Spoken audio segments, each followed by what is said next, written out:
Power Corporation of Canada generates cash these days rather than electricity. The story actually dates back to 1925, and each generation brings to the table yet another set of creative business genius. Well, the latest generation is here with me today. Paul Desmarais Jr. is the chairman, and with his brother Andre, he's the co-CEO of Power Corporation of Canada. Welcome to NCAD Knowledge. Thank you. I'm very happy to be here. Your holdings today, it's an interesting story. They're a center basically on financial services, some publishing assets.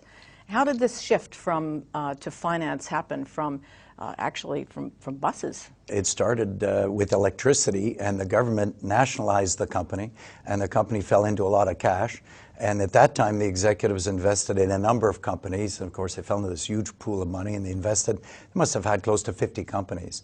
And there were a whole myriad of them. And my father came on the scene about at that time when they got into trouble, because they'd bought these 50 companies, got into trouble. My father came on the scene, and he did what they called a reverse takeover. It was probably the first in Canada, where he built a small bus lines that he had inherited, in a sense, from his mother, all 5 buses.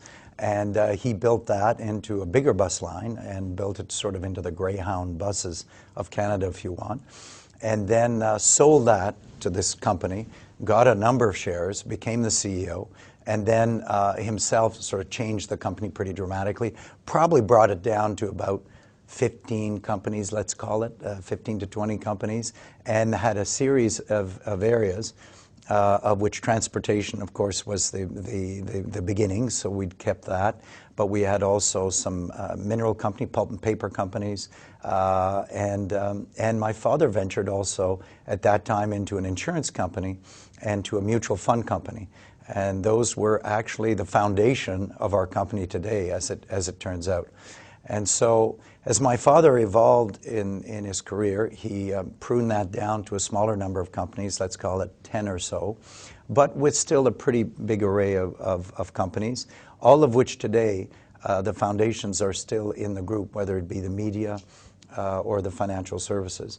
But we decided to shed the other sectors because buses, including the buses. Yeah, including the buses, which was, I still remember the day that we did that.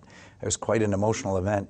And the idea was, I guess, when my brother and I took over and said, well, you know, what can we do with these different assets, and where can we be, let's call it champions, or be number one? I'm sort of, you know, we all have our little ideas of how we should, you know, run companies. And our thought, my brother and I, was we should try and focus on being number